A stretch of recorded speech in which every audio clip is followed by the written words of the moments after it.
Hello, everyone. It is Makeda Valletta, also known as the Renaissance Amazon. I'm recording this video in two places, on Instagram and on my YouTube page, the Renaissance Amazon. So I'm looking at two cameras. Today, I wanted to have a discussion about Afro-Latinos, Latin America, Latinos, racism. This is something that has been on my mind a lot because I'm an Afro-American woman who grew up in Harlem in a neighborhood that was heavily Dominican. And the Dominicans in my neighborhood look just like me, just like my family. And a lot of them look more African than my family, look blacker than my family even. Hey, Edwin. And I remember being a kid and thinking to myself, I would say to my dad, because I heard Spanish all day, still hear Spanish all day in the Heights, right? And I would say to my dad, I thought that person was black. And my dad would say, they are black. They're black Dominican. Dominican is not a race, it's a nationality. There are black Dominicans and white Dominicans and Chinese Dominicans, just like there are black Americans, white Americans, Chinese Americans, right? Native Americans. And so that whole concept. So there's a lot of misconceptions when it comes to Latino. And I want to talk about that today because it's something, like I said, it's been in my mind a lot, but it's really sparked a lot last night when I was watching Love and Hip Hop Miami. And it's funny because people, have a lot of negative things to say about reality shows, but there's a lot of good conversations in real life, real deal discussions and things that can come out of them. So on Love and Hip Hop Miami, there's this white Cuban artist, female from Miami, right? And she made a song where she was saying the N-word. And I have a YouTube video where I talk about that because I don't even say the N-word. You never hear me say that. But she's saying that word in the song. And Trina said to her, Trina had a bunch of black fans that were offended by this girl saying this. And so the girl got defensive, acting like, she has the right to say it. She's like, I grew up in the hood in Miami. That's how I was raised.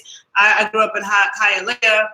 And so then last night, she was on a radio show with Trick Daddy and Nori from New York. Nori is also Afro-Latino. I think he's half Puerto Rican, right?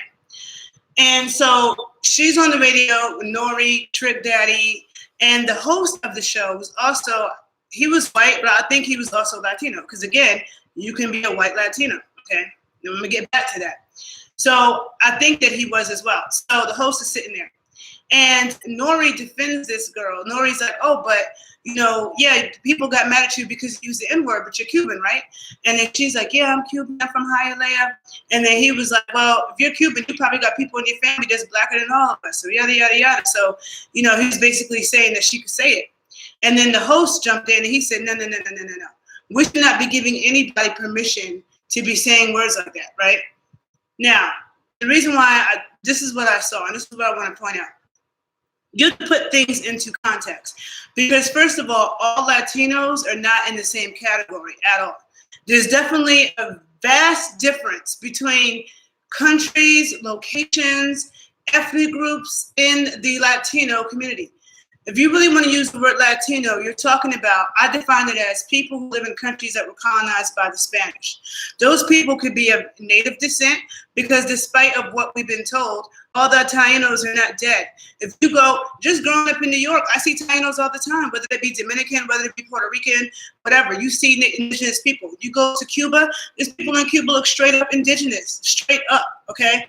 Same thing in Costa Rica, same thing. So same thing in Haiti. So all the indigenous people are not dead. That's number one. Okay, so you have that. Then you have the people who are of African descent. You have people who are of European, Spaniard. Let's not forget that the Spanish-speaking countries were colonized by Spain. So a lot of those people stayed there too. Okay, and then you have people that's a mixture of those things. But the same thing is true in the U.S. A lot of people in the U.S. who are so-called black also have white blood and Native American blood. A lot of people in the U.S. who are white, if you look back somewhere, they got some Black people in their family somewhere, or a Native person too. So that's true here too. That's not unique. That's not unique to Cuba or to any of those countries. If you look at this chick, she's a white chick. Okay, there are lots of white Cubans in Miami. Unlike my neighborhood in New York City, where I grew up around a lot of Dominicans, the Dominicans in New York City were Black and indigenous. When I say Afro-Indigenous, they were like my complexion and darker. And the indigenous people from those places are not light-skinned people, okay? A lot of the Puerto Ricans in New York, you have a lot of very light Puerto Ricans who might be like mestizo. You have like the J-Lo type, right? The J-Lo type looks like she's mestizo, like probably Spanish and indigenous, right? But the people who are straight up Taína, they're not that light. They're not that light, okay? And so you see it, you just open your eyes and pay attention, because Africans don't look like indigenous people. And then when you mix the two, that has a particular look, okay? It's just pay attention. And you see it in the United States as well. It's not unique to the Caribbean and Spanish-speaking countries. Okay, so back onto the topic. The white Cubans in Miami. Miami has a huge population of white Cubans who are blatantly racist. I never experienced blatant racism until I went to Miami, okay? My dad's from Florida. He's from St. Augustine, Florida. It's the oldest town in America, but it's northern Florida, close to Jacksonville. You know, I've been down south, different parts of the South. Never did I experience blatant racism until I was in Miami from white Cubans who don't even try to hide their fucked up feelings about colored people, okay? They don't. And they look at you with disgust. I don't like them at all. I don't.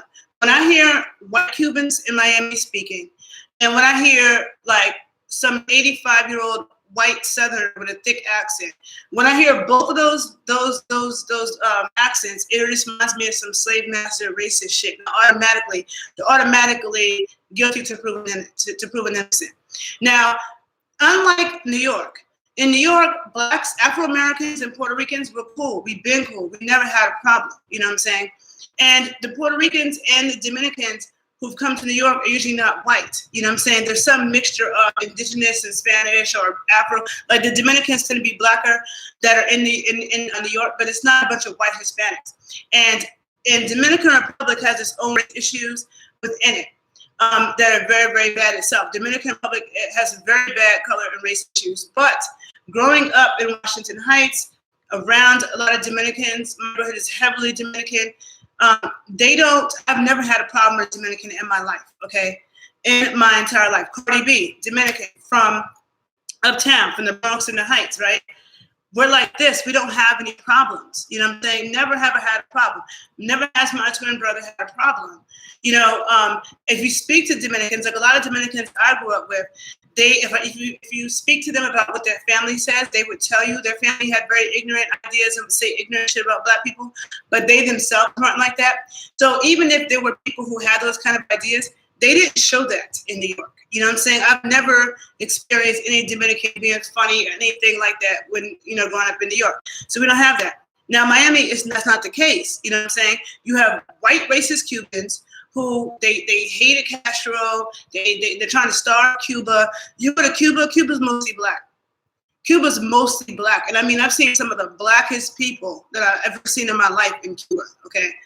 And beautiful people, intelligent people. People in Cuba who live in Cuba are the exact opposite of the asshole Cubans that live in Miami, okay? So for this girl, now that's the history. Now this white Cuban artist who wants to fight, when Black people are saying that they are offended by her using the word, she wants to fight on from Hialeah. First of all, Hialeah is not a Black hood, first of all, okay? And you're white, bitch. Like, stop. You know what I'm saying? But you know what? The problem also comes from Black people who want to defend the use of the word and using it too damn much. Because I have a video about that.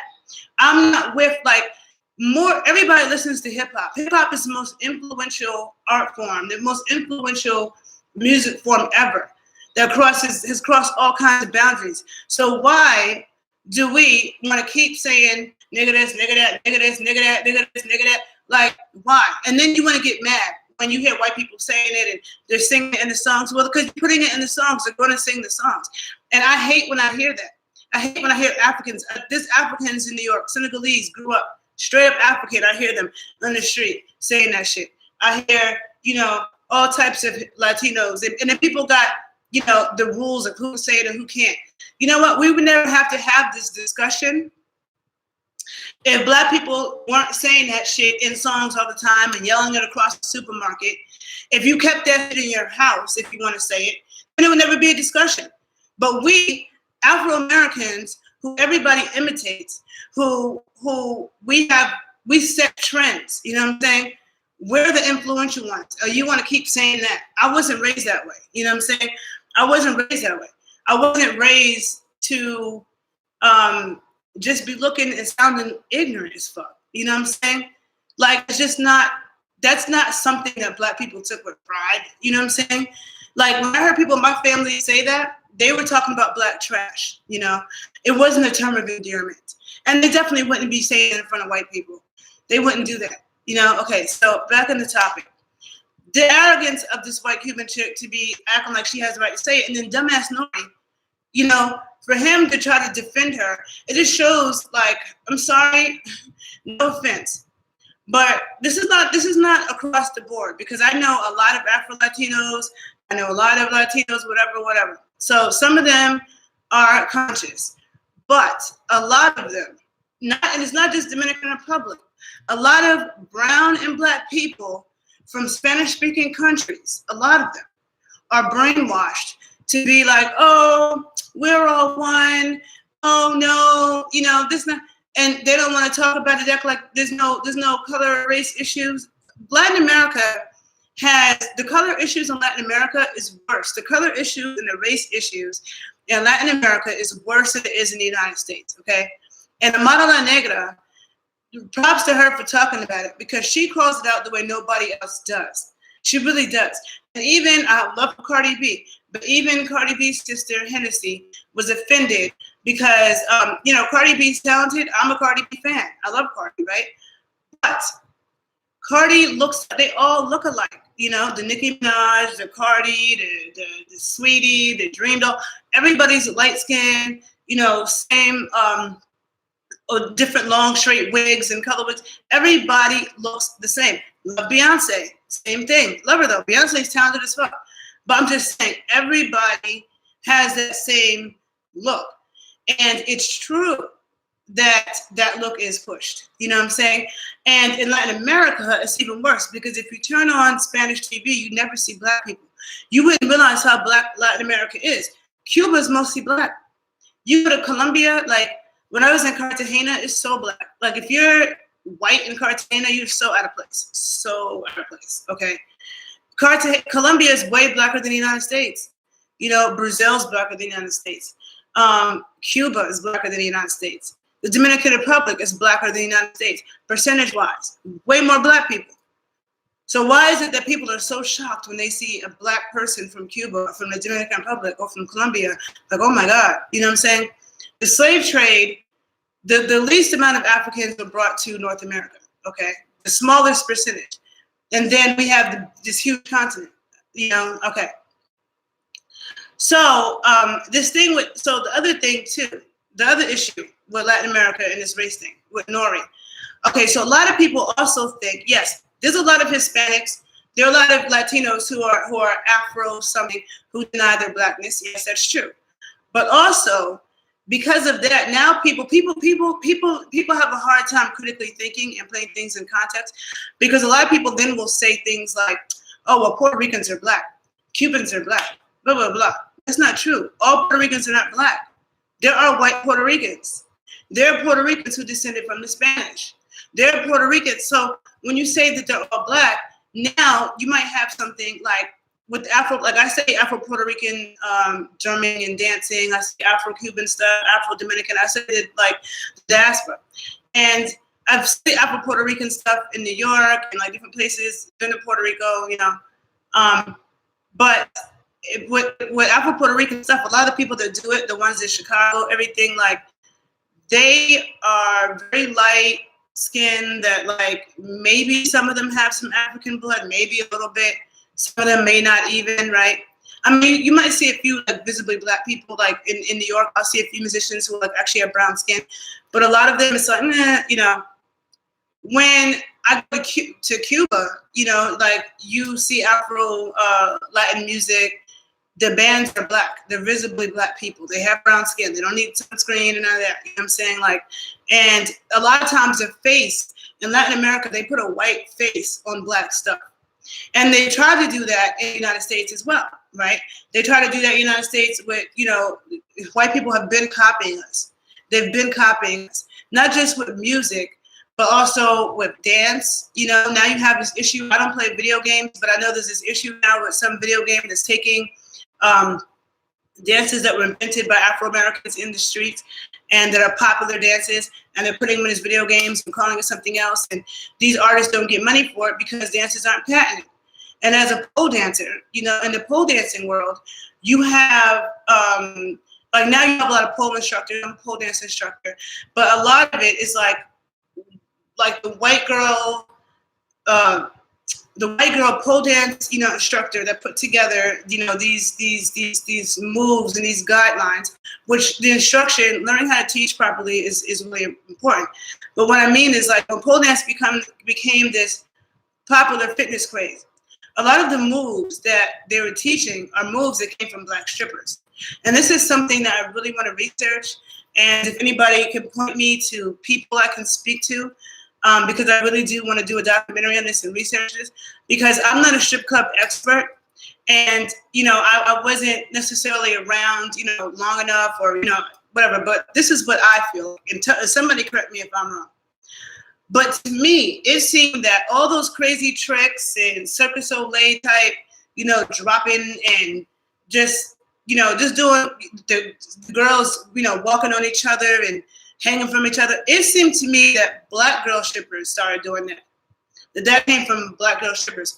And white girl strippers, I thought, kind of like swung their hair around and like chassayed around the stage. And I didn't think that white girls were doing that. Now, correct me if I'm wrong. I also don't know when black girl strippers started doing that in the clubs, but I do know they taught themselves that. Just like breaking.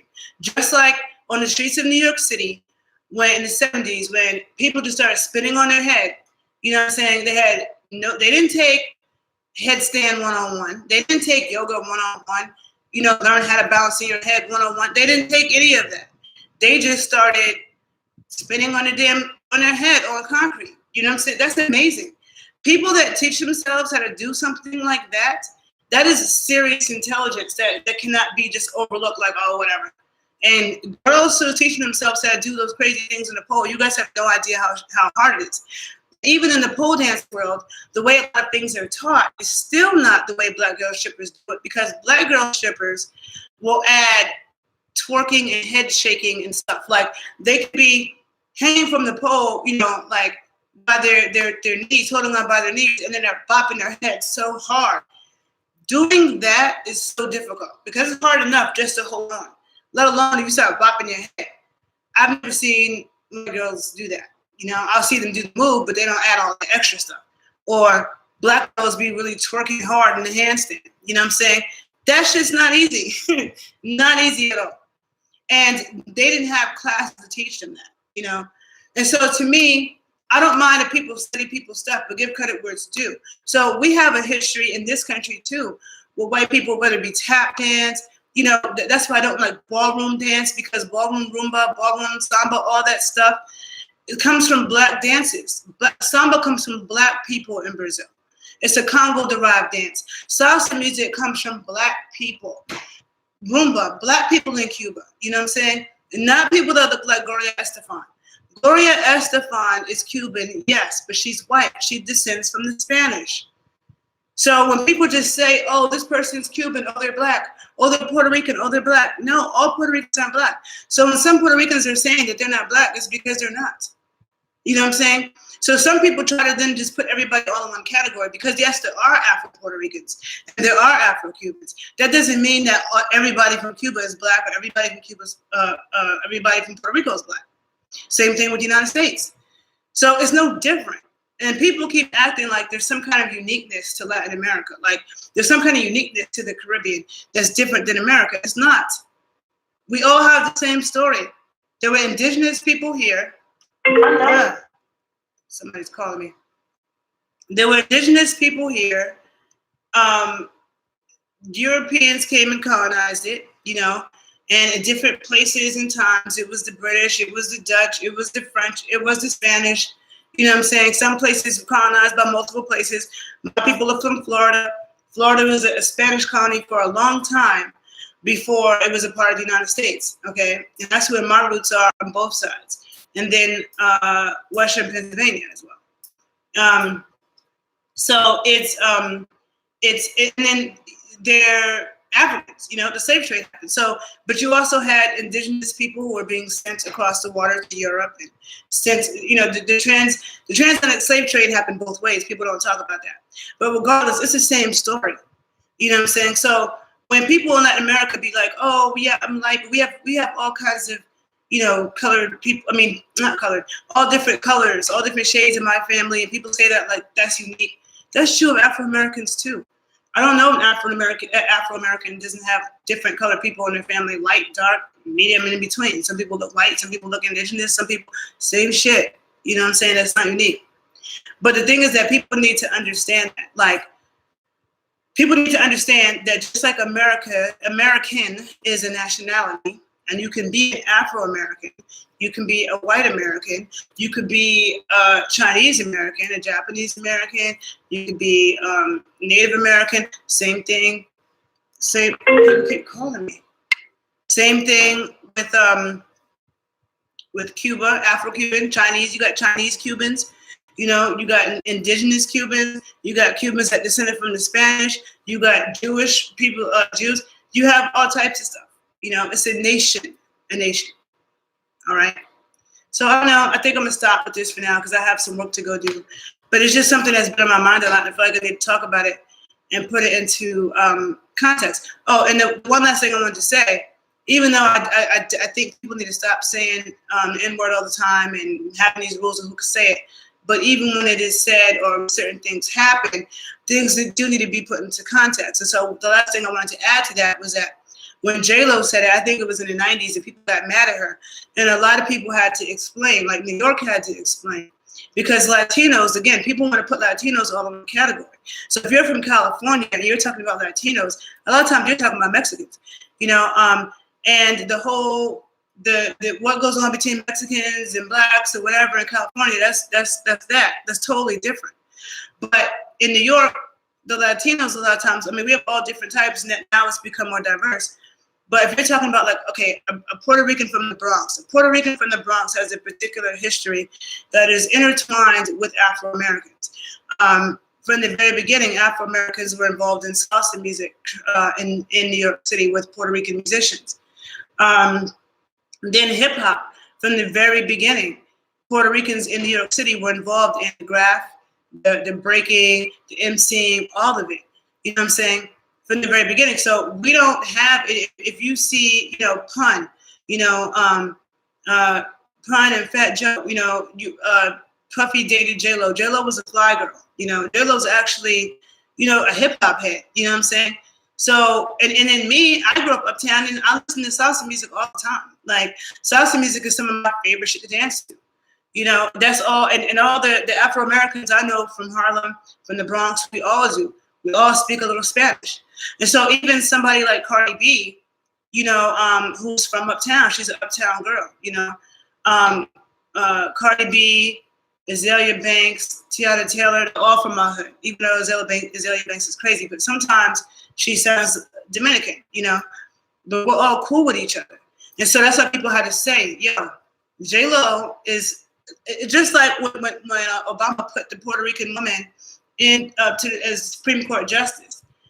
To me, a Puerto Rican woman from the Bronx, same thing as a black woman, especially because that woman was an indigenous woman. You could look at her and tell she was an indigenous woman. And I'm all for seeing indigenous people occupy spaces. It's not just about black people. And I don't know any black people, especially in America, who don't have native blood too. We're Afro-Indigenous people. We're Afro-American people, okay?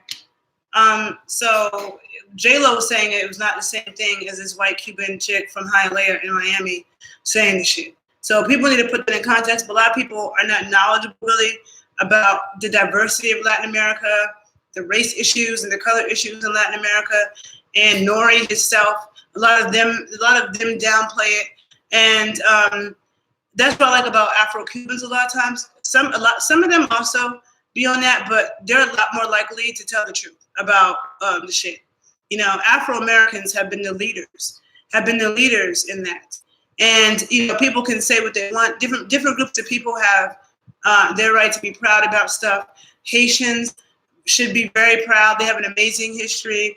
You know, same thing with Afro-Cubans. There's certain groups, but so do Afro-Americans, you know, because we have been the leaders in, you know, really identifying, having a positive Black identity. I know a lot of Africans even who come here and their identity gets stronger from being around Afro-Americans, because you have a lot of Africans, a lot of Caribbeans who suck up to white people in a way that Afro-Americans don't.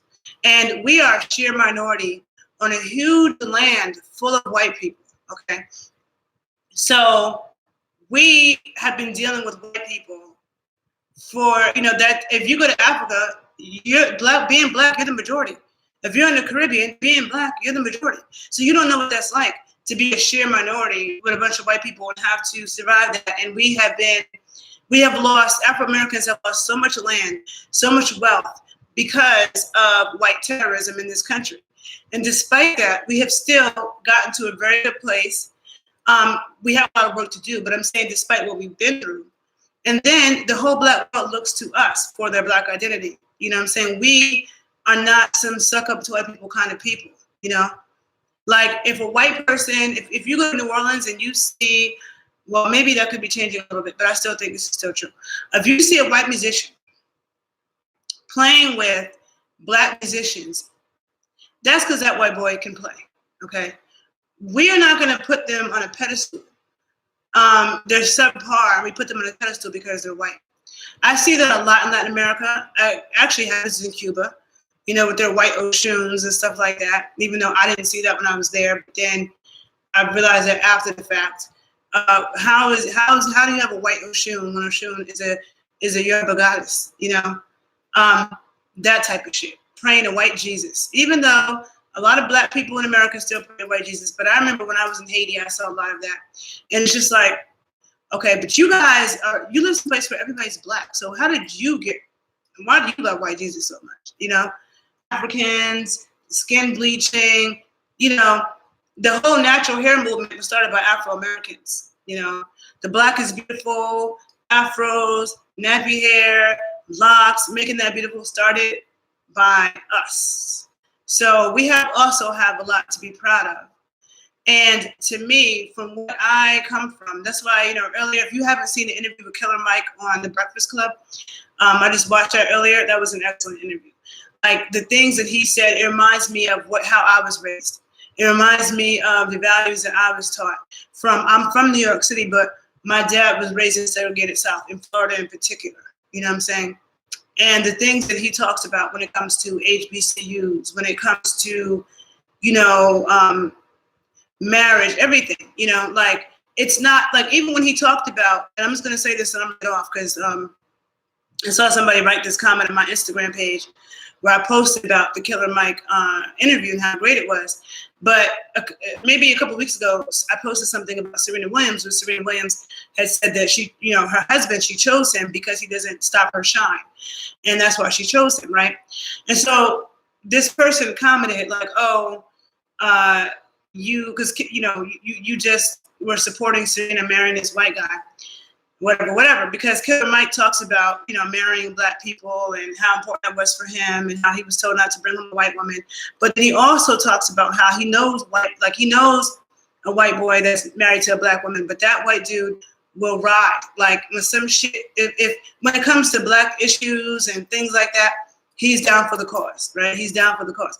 And so that's like a different situation. Now, he also pointed that out. So I agree with that, because for me and my family, you know, my grandmother, who passed away about 3 years ago, she was 95 years old, and she's from Florida.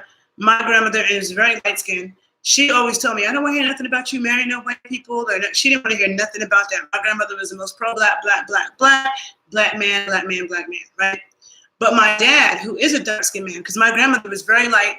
She came from a mulatto class of free blacks in Florida. And she could not stand white people at all. Like, my dad told me, never mention your grandmother's white blood to her because she would get upset. My grandmother hated white people. Sorry, no offense, but she just didn't want, she grew up in the segregated South, and her memories, you know, she just was not fucking with them, right? That was my grandmother. My grandmother married the blackest man she could find, and that was my dad's father. So my dad is dark-skinned, his sister is dark-skinned, right? My dad, who will be 77 in a few months, grew up in the segregated South in Florida. And my dad said that his mother always told him he never believed because he was dark-skinned or because he was black, he couldn't do anything. Even though he grew up in the segregated South, he wasn't raised that way. You know, being a failure wasn't an excuse. You know, when people want to use this post-traumatic slave syndrome as to the reason why black people are acting like fucking idiots right now, my dad hates that shit because he's like, look, my dad's born in 1942. He was like, when he was a kid, there were people around that still had been slaves, okay, that were still around that he would talk to. And he's like, they never thought that they could do bad in school and then come home and say, oh, I got an F because you guys were slaves. No. My dad said they didn't want to hear, they didn't want to hear any hard luck story. There was nothing that you could tell them that was an excuse for failure. You know, nothing. And my grandmother, like how we carried ourselves was everything. You know, not acting a fool in front of white people, not acting a fool, period, but especially in front of white people because that's what they expect from you. You know, how you carry yourself, not looking like a fucking dust bucket. You know, that's what the fuck I come from, right? So my dad, though, he said to me, even though my grandmother said, don't bring home any white dudes, I don't want to hear about no nothing, no Puerto Ricans, whatever. My dad said to me, listen, yes, I prefer that you marry a black man. Yes, I prefer that, but that's not the most important thing to me. My dad said the most important thing to me is that whatever man that you end up with is just as crazy about you as I am. You know, my dad has showed me so much love. You know, the reason why my self-esteem is not shit, dealing with dumbass dudes in my adult life, is because of my dad.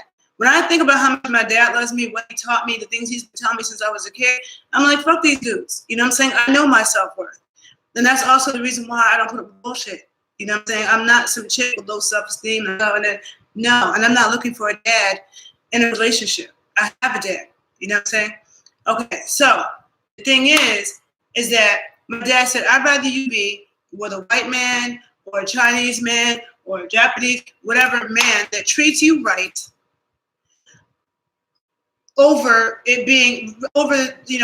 rather than you be with a black person who doesn't treat you good. So, like, yeah, I prefer to marry a black man, but that's not the most important thing. I want you to be with a man that's crazy about you, that worships you, that loves you. I'd rather it be that than a black man that treats you like shit. Some people would rather their kid be with somebody of their ethnic group, even if they're getting beat, even if their daughter might get killed, they want them to stay in that relationship. No. Okay. And to me, I feel, and I'm not against interracial relationships. I'm not.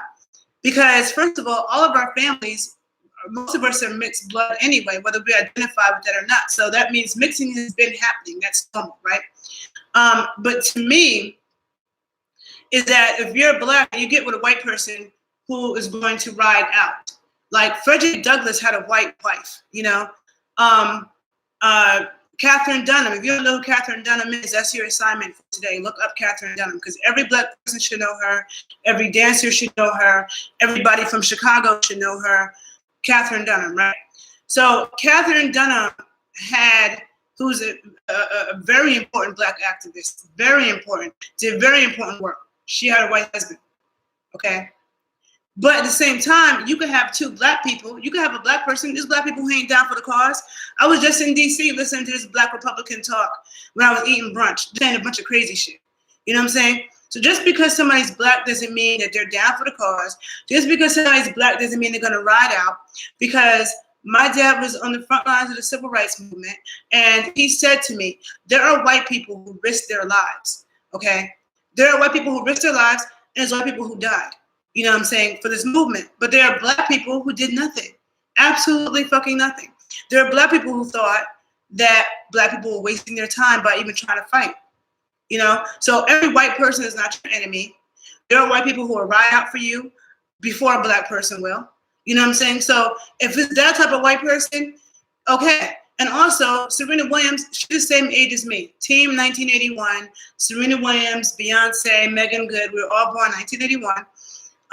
But as a woman, you don't have forever. You know what I'm saying? You might want to be with a black man, but we have but so much time.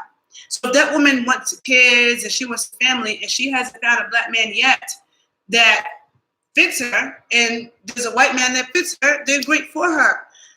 You know, sometimes people don't end up with who they want to end up with. I have a cousin that has a white wife, right? And I have a lot of interracial couples on my mom's side of the family. Some of them, I have some cousins who just have identity problems and they don't realize they're black because they grew up in these all-white suburbs and went to all-white schools, which is something that DJ Envy, like in this, I hate DJ Envy is such a cornball. I can't stand him. I wish they would just tape his mouth shut. Like he's just so fucking annoying. But DJ Envy was talking about, you know, his kids in these like going to these private schools, which my dad was so against that. My dad was so against my brother and I going to some rich white private school somewhere. You know, we're from Harlem. You know, we had food. We weren't like, I didn't live in the projects. I wasn't like starving and didn't have clothes. I didn't live like that. But at the same time, we weren't rich or nothing like that. You know what I'm saying? And my dad was like, I don't want you guys going over here to these all-white schools, these rich white kids, and you guys are the poor black kids from Harlem. No. You know what I'm saying? We went to New York City public school. And New York City public school, New York City has great public schools. That's one reason why I always wanted to raise my kids in New York, because I'm like, I am not paying $1,000 for my kids to private school, first of all. Second of all, when I went to college, all the people I knew that went to private school, they weren't smarter than me. They were actually behind the things that I did in New York City public schools. And I went to New York City public schools. My schools were very mixed. I went to schools with Jews, with Caribbean, with Afro-American, with other white people, with Asian American, Puerto Ricans, Dominicans, people from different parts of the city, people that had money, people who didn't. It was like the whole socioeconomic, ethnic, religious, everything was mad diverse in my schools, from elementary school to high school. And I was in New York City public schools, and I had a great education. When I went to college, I was more prepared than all the people that I was around who are going to these private schools. I was not impressed, okay? But then a lot of them do end up with identity problems. I know so many black people who grew up and went to these all-white schools in these white suburbs, and they are so confused. And some of them are my cousins, right?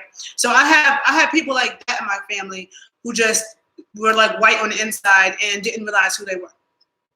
That's my mom's side. She's from Pennsylvania. Now, I have one cousin who has a white wife, and he told me he always pictured his wife to be like Felicia Rashad. That was always what he had envisioned his wife to be.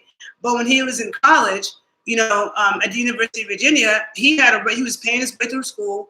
It took him a long time, a rough time, and they were friends, and she was really there for him, and he fell in love with her, and that's who he ended up being his wife. And he's like, it wasn't his intent to marry a white woman. It wasn't like, oh, I want a white woman. Like, that's just who he ended up falling in love with, and that happens.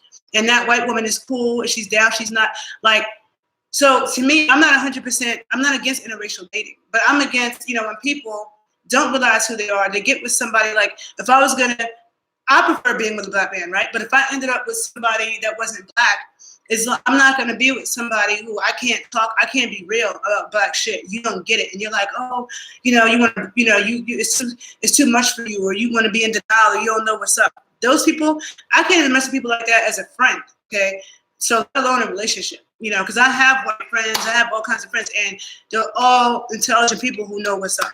And that's not just, you don't have to stay with black people. So definitely check that interview with Killer Mike on The Breakfast Club. And so I'm just going to end this because I could talk about a lot of different things, as you see.